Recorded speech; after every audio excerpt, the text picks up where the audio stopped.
সামনে class 11-এর semester পরীক্ষা।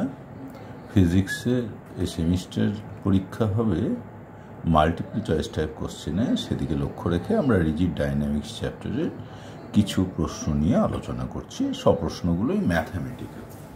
বলছে চিত্রে প্রদর্শিত ও বিন্দুতে -F বল ক্রিয়া করছে, 1 - 1 বিন্দু সাপেক্ষে প্রযুক্ত টর্ক কত হবে।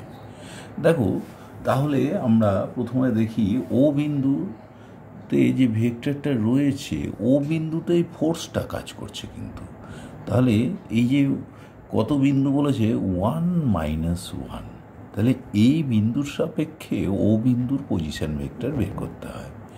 তাহলে ও বিন্দুর position vector with respect to some point P, এই ও বিন্দুর পজিশন ভেক্টর মানে পিও ভেক্টর সমান সমান তাহলে তোমার হবে কত, দেখো 0 0 ও বিন্দু মাইনাস করতে হবে এই 1 - 1 বিন্দুকে, তাহলে ওই বিন্দুর পজিশন ভেক্টর হবে 0 - 1 into I plus 0 minus of minus মানে প্লাস 1 ইন্টু জে, তার মানে হলো -i প্লাস জে।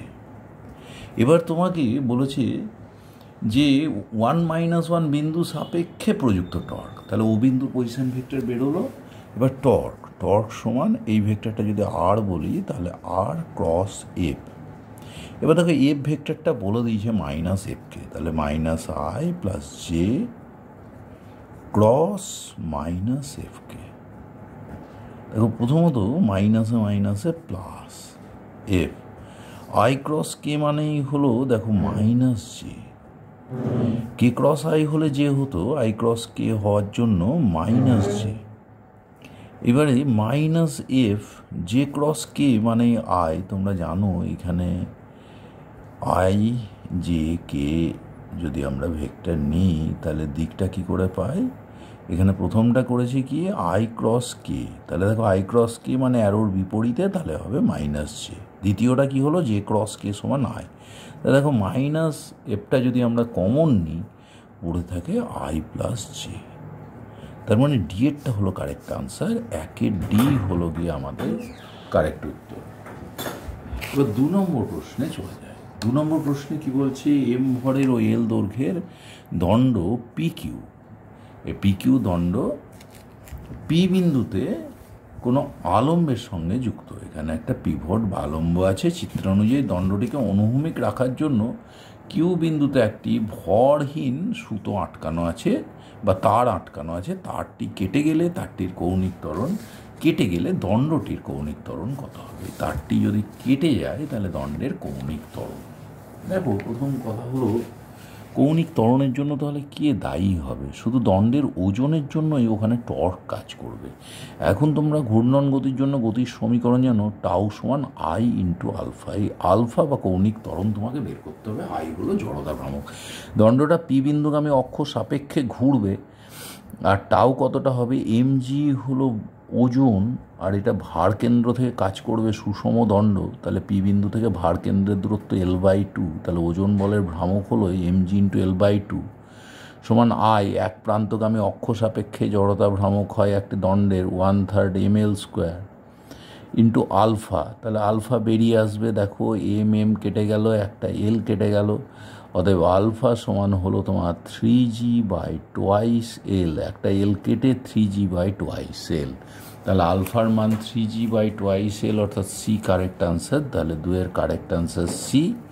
এবার 3 নম্বর প্রশ্নে আমরা যাব। 3 নম্বর প্রশ্নে কি দেখা যাচ্ছে, যে এম ভর ও এল দৈর্ঘ্যের দণ্ড ঘূর্ণাক্ষ, দণ্ডের মধ্যবিন্দু দিয়ে যায়, যা দণ্ডের সঙ্গে কত কোণ করে না আলফা। দণ্ডের অক্ষটি সাপেক্ষে জড়তা ভ্রামক। দেখো দণ্ডের সঙ্গে যেহেতু কোণ করেছে আলফা, তাহলে দণ্ডের একটা ছোট্ট অংশ নিলাম এবং সেই অংশটা কত দূরে, এই মধ্যবিন্দু থেকে এক্স দূরত্বে, এবং এই অংশটা হলো ডিএক্স। তাহলে দেখো এখানেতে আমাদের ওইটুকুটা অংশের ভর, একক দৈর্ঘ্যের ভর হলো m/l, তাহলে ডিএক্সের হলো ইন্টু ডিএক্স। এইবারে এই দূরত্বটা এক্স হলে এই কোণটা কিন্তু আলফা, তাহলে লম্ব দূরত্ব ঘূর্ণাক্ষ সাপেক্ষে লম্ব দূরত্ব হলো এক্স সাইন আলফা, তাহলে ইন্টু এক্স সাইন আলফা তার হোল স্কোয়ার। এইবার দেখো আমাকে ইন্টিগ্রেশন করতে হবে। ইন্টিগ্রেশনের লিমিট কী দেবো? মধ্যবিন্দু দিয়ে অক্ষটা গেছে, তাহলে -l/2 থেকে +l/2। তাহলে দেখো m/l থাকলো, sin স্কোয়ার আলফা বেরিয়ে এলো, ইন্টিগ্রেশনে থাকলো x² dx মানে x³/3, লিমিট হলো -l/2 টু +l/2। তাহলে কত হলো দেখো, এখানে m/l থাকলো into sine square alpha into দেখো l/2 এক্সের জায়গায় বসালে l³/8 ইন্টু 3 মানে l³/24, আবার লোয়ার লিমিট বসালে -l³/24, আর লোয়ার লিমিটের জন্য একটা ফর্মুলায় মাইনাস হয়, তাহলে +l³/24। তাহলে এখানে যদি আমরা ক্যালকুলেশন করি m/l ইন্টু কত, sine square alpha into l³/12, l³/24 plus l³/24, একটা এল কেটে গেলে থাকছে l²/12 into sine square alpha. সুতরাং বি হলো গিয়ে আমাদের কারেক্ট অপশান। জড়তা ভ্রামকের মান হলো ml²/12 into sine square alpha. এইবার আমরা চতুর্থ প্রশ্নে যাব। চতুর্থ প্রশ্নে কি বলছে? বলছে চিত্রানুযায়ী 2 কেজি ভরের দণ্ডের দৈর্ঘ্য 3 মিটার, ঘূর্ণাক্ষ দণ্ডের এক প্রান্ত থেকে 1 মিটার দূরে অবস্থিত। ঘূর্ণাক্ষ সাপেক্ষে দণ্ডের জাড্য ভ্রামক, এক প্রান্ত থেকে 1 মিটার দূরে ঘূর্ণাক্ষটা অবস্থিত। ধরো দণ্ডের ভর 2 কেজি আর দৈর্ঘ্য 3m, দণ্ডটা সুষম দণ্ড, তাহলে একক দৈর্ঘ্যের ভর হলো, প্রতি মিটার দৈর্ঘ্যের ভর হলো 2/3 কেজি। এই অক্ষ থেকে x দূরত্বে একটা ছোট্ট অংশ dx নিলাম, তাহলে সেটুকুটার ভর হলো ইন্টু dx, তার দূরত্ব নিয়েছি কত, x, তাহলে জড়তা ভ্রামক হবে ইন্টু x²। আমি লিমিট কত দেব? দেখো এইখানে যদি ঘূর্ণাক্ষতে অরিজিন হয় তাহলে বাম প্রান্তের লিমিট হলো -1, ডান প্রান্তের লিমিট হলো 0 থেকে 2, তার মানে 2, তাহলে -1 টু 2 এই লিমিটে আমাকে ইন্টিগ্রেট করতে হবে। তাহলে দেখো দাঁড়াচ্ছে কত, 2/3 থাকলো x² ইন্টু dx মানে x³/3 -1 টু 2, তাহলে কত হলো, 2/3 থাকলো, 1/3 বেরিয়ে এলো, x³ মানে 2 × 4 = 4 × 8 -1 +1, 9 কেটে গেলে থাকলো 2, তাহলে এখানে জাড্য ভ্রামকের মান হলো 2 কিলোগ্রাম মিটার স্কোয়ার। তাহলে 4-এর কারেক্ট আনসার হলো এ। এবার 5 নম্বর প্রশ্নে যাওয়া যায়। 5 নম্বর প্রশ্নে দেখা যাচ্ছে কি, 3টে অনুরূপ খোলক আছে, প্রত্যেকের ভর m, ব্যাসার্ধ r, চিত্রের মতো রাখা আছে, অর্থাৎ একটা খোলকের ব্যাস বরাবর অক্ষটা গেছে ঘূর্ণাক্ষ xy আর দুটো ট্যানজেন্ট বরাবর। এখন তোমাকে কি চাই, xy এমন একটা অক্ষ যা দুটি খোলককে স্পর্শ করে এবং অন্য খোলকটির ব্যাস, xy অক্ষ সাপেক্ষে সিস্টেমের জাড্য ভ্রামক। দেখো প্রথমত হলো উপরের খোলকটির xy হলো অক্ষ, তাহলে তার সাপেক্ষে জাড্য ভ্রামক 2/3 mr²। অন্য দুটো খোলকের অক্ষ সাপেক্ষ জড়তা ভ্রামকের মান 1, তাহলে এই যে এই অক্ষটি xy অক্ষটি কিন্তু ওদের ব্যাসের প্যারালাল অ্যাক্সিস, তাহলে ব্যাস সাপেক্ষে প্রত্যেকের জাড্য ভ্রামক 2/3 mr², তাহলে 3 জনের হলো 3 × 2/3 mr²। কিন্তু এই দুটো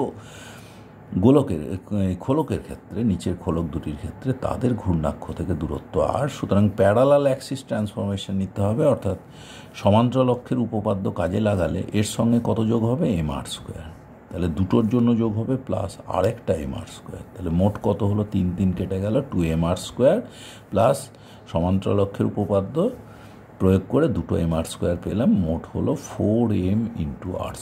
সুতরাং কারেক্ট অপশান হলো 5-এর বি। 5-এর বি হলো কারেক্ট অপশান। এবার 6 নম্বর প্রশ্ন। 6 নম্বর প্রশ্নে কি বলছে? বলছে এল দৈর্ঘ্য ও রো সুষম রৈখিক ঘনত্বের একটি সরু তারকে বাঁকি ও কেন্দ্রীয় একটি বলয় গঠন করা হলো, x অক্ষ সাপেক্ষে বলয়ের জাড্য ভ্রামক কত হবে? তাহলে দেখো এখানে x অক্ষটা বলয়টির বা রিংটির প্যারালাল অ্যাক্সিস, রিংয়ের নিজ অক্ষ সাপেক্ষে জাড্য ভ্রামক mr² হয়, কিন্তু এখানে ব্যাস সাপেক্ষে হবে mr²/2 প্লাস একটা প্যারালাল অ্যাক্সিস উপপাদ্য বা সমান্তরাল অক্ষের উপপাদ্য প্রয়োগ করলে এই দূরত্বটাও তো ঘূর্ণাক্ষ যেটার সাপেক্ষে আমি বের করব সেটা ব্যাসের সঙ্গে আর দূরত্বে অবস্থিত। তাহলে সমান্তরাল অক্ষের উপপাদ্য অনুযায়ী জড়তা ভ্রামকের মান হলো mr²/2 প্লাস mr², এটা হলো x ড্যাশ অক্ষ সাপেক্ষে। এবার ভর m সমান কিন্তু দৈর্ঘ্য l আর রো ঘনত্ব, একক ঘনত্ব, সুষম রৈখিক ঘনত্ব। তাহলে m সমান রো l, এটা লেখাই যায়। আর এই এল দৈর্ঘ্যের থেকে কি করেছি আমরা, বৃত্তাকার বলয় গঠন করেছি। তাহলে দেখো বৃত্তের যে পরিধি 2πr সমান সমান এল, তাহলে r সমান l/2π, সেটাও আমরা বসাতে পারি। তাহলে দেখো কি কি দাঁড়ালো, এখানে এসছিল 3/2 mr²। তাহলে 3/2 ইন্টু এম এর জায়গায় কত বসাবো বের করেছি আমরা রো এল, তাহলে বসিয়ে দিলাম। আর এর জায়গায় কত বসাবো, l/2π তার হোল স্কোয়ার। তাহলে দেখো কত হলো, উপরে হলো 3 রো এল আর l² মিলে l³/4π² ইন্টু 2 8π²। তাহলে 3 রো l³/8π²। দেখো ডি এরটা হলো কারেক্ট অপশান, তাহলে 6-এর কারেক্ট অপশান হলো ডি। এবার আমরা 7 নম্বর প্রশ্নে যাওয়ার চেষ্টা করব। 7 নম্বর প্রশ্নে কি বলছে, বলছে এল দৈর্ঘ্য এম ভরের একটি সুষমদণ্ড এবিকে ওর কেন্দ্রবিন্দু ওতে এমনভাবে পিভট করা হয়েছে যে দণ্ডটি উল্লম্ব তলে অবাধে ঘুরতে পারে। প্রাথমিক অবস্থায় দণ্ডটি অনুভূমিক আছে এবং স্থির।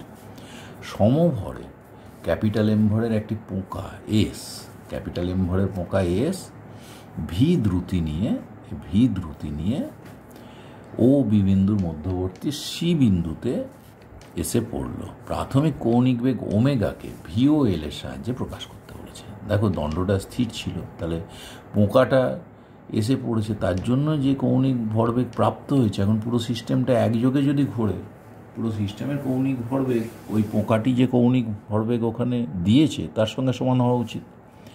পোকার ভরবেগ, রৈখিক ভরবেগ হলো এমভি, এবং সে এসেছে ঘূর্ণাক্ষ থেকে কত দূরে এসে বসেছে, l/4। তাহলে তার জন্য কৌণিক ভরবেগ অর্থাৎ রৈখিক ভরবেগের ভ্রামক হলো mv ইন্টু l/4 সমান সমান পুরো সিস্টেমের জাড্য ভ্রামক অ্যাবাউট দ্য পয়েন্ট ও। দেখো মধ্যবিন্দুগামী অক্ষ সাপেক্ষে হয় ml² বাই, দেখো এখানে 7 নম্বর প্রশ্নে ml²/12 প্লাস এম ভরের পোকা এল দূরত্বে রয়েছে, তার জন্য জাড্য ভ্রামক এম ইন্টু কত দূরে আছে, l/4 দূরত্বে। তাহলে l/4 এর হোল স্কোয়ার পুরো সিস্টেমের জাড্য ভ্রামক ইন্টু ওমেগা, এখনকার কৌণিক ভরবেগ সমান পোকা কর্তৃক প্রদত্ত কৌণিক ভরবেগ।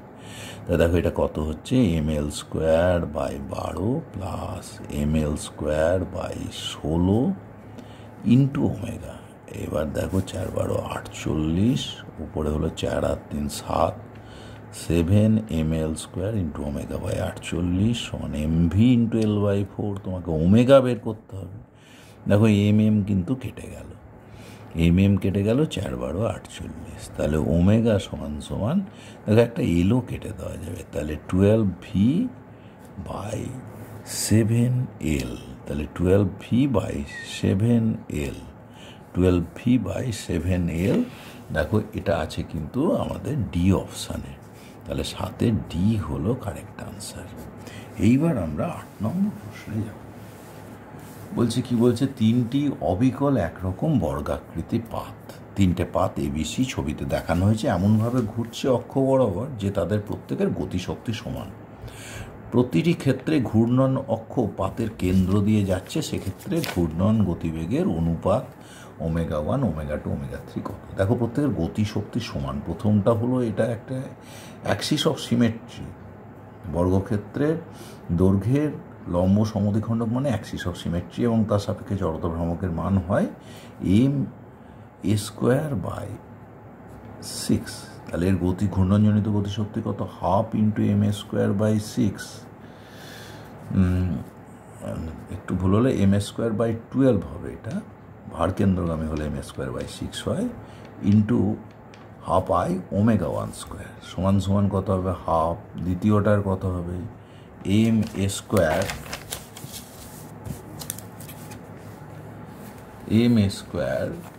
ma²/12 ইন্টু ω2² সমান সমান তৃতীয়টার কত হবে হাফ। দেখো তৃতীয়টা কিন্তু ভারকেন্দ্রগামী লম্ব অক্ষ সাপেক্ষে, জাড্য ভ্রামক হয় 1/6 ma square into omega 3 square. দেখো এই তিনটে সমান, তিনটেরই ঘূর্ণনজনিত গতিশক্তি সমান বলেছে, তাহলে হাফ কেটে দিই প্রত্যেকটা থেকে, ma স্কোয়ার কেটে দিই, 12 আর 6কে 2 কেটে দিলাম, তাহলে কি হলো দেখো ওমেগা 1 স্কোয়ার বাই 2 সমান ওমেগা 2 স্কোয়ার বাই 2 সমান সমান ওমেগা 3 স্কোয়ার। দেখো ma স্কোয়ার সব কেটে গিয়েছিল, তাহলে কি দাঁড়ালো দেখো ওমেগা 1 বাই √2 সমান ওমেগা 2 বাই √2 সমান ওমেগা 3। তাহলে ওমেগা 1 সমান √2 ওমেগা 3, ওমেগা 2 সমান √2 ওমেগা 3, ওমেগা 3 নিজেই আছে। তাহলে তাদের অনুপাত যদি আমরা কষি, প্রথমটা হলো √2 ওমেগা 3, দ্বিতীয়টা হলো √2 ওমেগা 3, তৃতীয়টা ওমেগা, তাহলে অনুপাতটা হবে √2:1।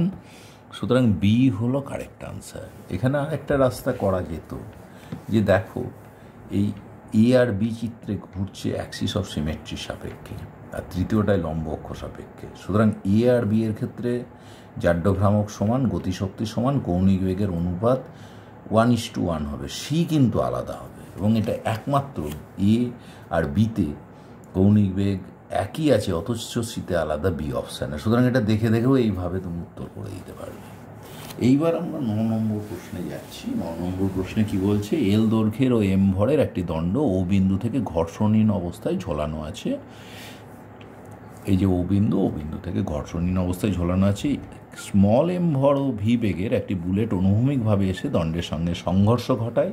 একটা বুলেট, তার ভর স্মল এম, সে ভি বেগে এসে সংঘাত ঘটালো, সংঘর্ষে ঘটায় ও দণ্ডে গেঁথে যায়। এটাকে দণ্ডে গেঁথে গেল, সংঘর্ষের পর মুহূর্তে দণ্ডের কৌণিক বেগ। দেখো আবারও সেই পোকার অঙ্কটা করেছিলাম, ওই রকম দাঁড়ালো।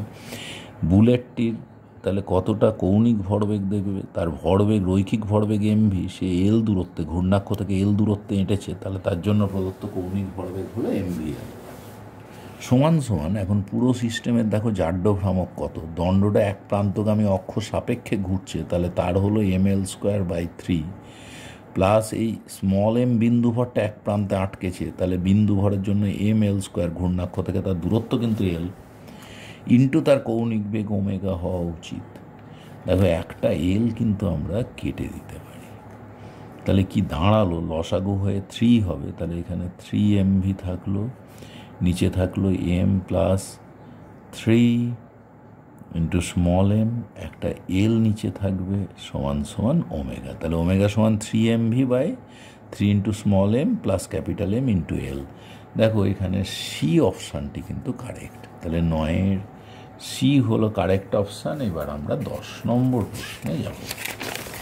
কি বলে 10 নম্বর প্রশ্ন সেটা দেখা যাক। এখানে বলছে 10 নম্বর প্রশ্নে দুটি মসৃণ তল পি এবং কিউ, বলছে পরস্পরের সঙ্গে 45 ডিগ্রি কোণে আনত। পি এর ওপর একটি নিরেট গোলক 10 মিটার পার সেকেন্ড বেগে, নিরেট গোলকটা 10 মিটার পার সেকেন্ড বেগ দিয়ে নিয়ে নততলে গড়িয়ে যাচ্ছে। এরপর এটি কিউ নততল বেগে গড়িয়ে এইচ উচ্চতা পর্যন্ত উঠল, গড়িয়ে এইচ উচ্চতা পর্যন্ত উঠল। এইচের মান দেখো, তার মানে কি হলো, নিচে থাকাকালীন গোলকটার আছে গতিশক্তি, সে গড়িয়ে গড়িয়ে যাচ্ছে, মানে তার ঘূর্ণন গতিও আছে, রৈখিক গতিও আছে। তাহলে তার নিচের বিন্দুতে মোট গতিশক্তি হয়, তুমি জানো, half mv square into 1 plus K square by R square, যেখানে কে হলো চক্রগতির ব্যাসার্ধ। এবার সে যখন ওপরের বিন্দুতে পৌঁছাবে, সে ওই তল থেকে এইচ উচ্চতায় উঠেছে, সমান সেখানে গিয়ে থেমে গেলে সেটাই হবে তার স্থিতিশক্তি সমান mgh। এইবার দেখো গোলকের ক্ষেত্রে জাড্য ভ্রামক 2/5 mr স্কোয়ার, তাহলে কে স্কোয়ার বাই আর স্কোয়ার হবে 2/5, তাহলে half mv square into 1 plus 2/5 সমান mg ইন্টু এইচ। দেখো দুই পক্ষ থেকে এম কেটে গেল, আমাদের এইচের মান বের করতে হবে। ভি 10 বলে দিয়েছে, তাহলে হাফ ইন্টু 10-এর স্কোয়ার ইন্টু 7/5 সমান 10 ইন্টু এইচ। দেখো দুই পক্ষ থেকে একটা 10 কেটে গেল, 5 × 10, 5 কেটে গেল, তাহলে এইচ হলো গিয়ে 7 মিটার। তাহলে এইচের মান 7 মিটার, তাহলে আমাদের সি হলো কারেক্ট অপশান। তাহলে 10 নম্বর প্রশ্নের সঠিক উত্তর হলো গিয়ে সি। এবার আমরা 11 নম্বর প্রশ্নে যাই। বলছে সুষম ঘনত্বের একটি ছোট বস্তু বক্রতল বরাবর ভি বেগে আবারও গড়িয়ে উপরে উঠছে। বস্তুটি তার প্রাথমিক অবস্থান সাপেক্ষে সর্বাধিক 3v²/4g এই উচ্চতা উঠল, এই গড়িয়ে একটা তলে বক্রতলে উঠছে। বলছে বস্তুটি কীরকম? রিং, নিরেট গোলক, ফাঁপা গোলক, চাকতি। তাহলে দেখো নিচের বিন্দুতে বস্তুর মোট গতিশক্তি যা, উপরেও তাই, ঘর্ষণ নেই, মসৃণ তল। তাহলে দেখো এখানে 12 mv² × 1 + k²/r²। এটাই কি হওয়া উচিত? উপরের বিন্দু স্থিতিশক্তি, এখানে গতিশক্তি সমান সর্বোচ্চ বিন্দুতে স্থিতিশক্তি সমান mg × h।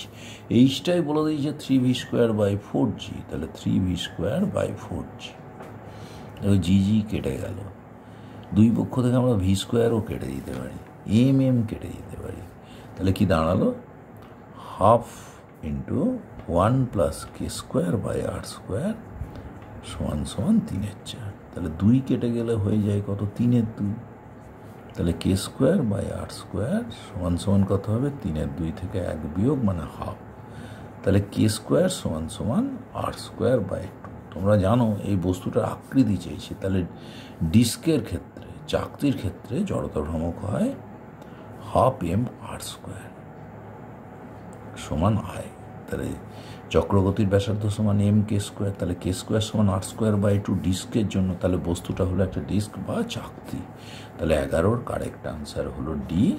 এবার 12 নম্বর প্রশ্ন। বলছে অনুভূমিক তলে এম ভর ও আর ব্যাসার্ধের একটি চাকতি ওমেগা কৌণিক বেগে আবর্তিত হচ্ছে। মূল বিন্দু ও সাপেক্ষে চাকতির কৌণিক ভরবেগের মান। মূল বিন্দু সাপেক্ষে, দেখো এটা ভরকেন্দ্র, ভরকেন্দ্রের বেগ যদি ভি হয় তাহলে তার সেটা আর বেগে এগোচ্ছে এবং সেটা ওমেগা তার কৌণিক বেগ। তাহলে এটা যদি ভরকেন্দ্র সাপেক্ষে ঘুরতো, ভরকেন্দ্রের সাপেক্ষে তার যে কৌণিক ভরবেগ, এর জড়তা ভ্রামক হলো 12 mr² × ভরকেন্দ্রের সাপেক্ষে তার কৌণিক বেগ ওমেগা। তাহলে কৌণিক ভরবেগ হতো এটা, কিন্তু তার মূল বিন্দু সাপেক্ষে চেয়েছে। তাহলে ভরকেন্দ্রের আবার একটা ক্রস প্রোডাক্ট করতে হবে। প্লাস কি হবে? প্লাস আর। আর মানে কি? এই যে ভরকেন্দ্র সি, তার অবস্থান ভেক্টর আর, ক্রস কত হবে? ভরকেন্দ্রের রৈখিক বেগ এমভি, আর ক্রস এমভি। দেখো এখন কি দাঁড়াচ্ছে, এই কোণটা আমরা থিটা নিয়ে নিচ্ছি। দেখো এটা সমান কত দাঁড়ালো? 12 mr² ওমেগা থেকে গেল, আর ক্রস এমভি মানে কত?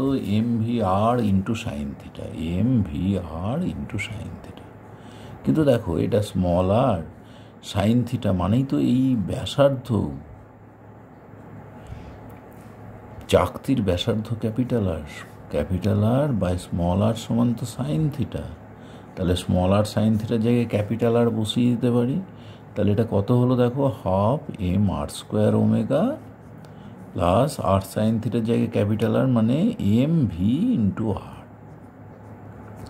এবার দেখো ভি সমান তো আবার ওমেগা, আর সেটা বসালে কত হয়? 12 mr² প্লাস ভি সমান ওমেগা আর বসালে mr² ইন্টু ওমেগা। এখানেও আরেকটা ওমেগা মিস করেছিলাম। তাহলে 12 mr² omega plus mr² omega মানে কত হলো? 3/2 mr² ইন্টু ওমেগা। তাহলে এটা মনে রাখবে, ভরকেন্দ্রের সাপেক্ষে যে কৌণিক ভরবেগ হয় এল সি, যদি অন্য বিন্দুর সাপেক্ষে হয় তাহলে L0 সমান LC প্লাস আর ক্রস এমভি। তার মানে ও বিন্দুর সাপেক্ষে কি করতে হলো? আমাদের একটা ওই ভরকেন্দ্রের যে অবস্থান ভেক্টর সেটা আর হলে আর ক্রস করতে হলো ভরকেন্দ্রের যে রৈখিক ভরবেগ। এটা করলে পরে মোট কৌণিক ভরবেগ পাওয়া যাবে। আমরা কিন্তু সেটাই করেছি, আগে ভরকেন্দ্রের কৌণিক ভরবেগ লিখে নিয়েছি 12 mr² ওমেগা, তারপরে করেছি ভরকেন্দ্রের অবস্থান ভেক্টর আর হলে তার রৈখিক ভরবেগ এমভি হলে আর ক্রস এমভি। এই আর ক্রস এমভি মানে এমভি আর সাইন থিটা, আর তোমরা বুঝতে পারছো স্মল আর সাইন থিটা মানে ক্যাপিটাল আর, সেটাই বসিয়ে দিয়েছি। তার ফলে এসছে মোট কত? 3/2 mr² ওমেগা। এখানে আজকের লেসন আমরা শেষ করছি।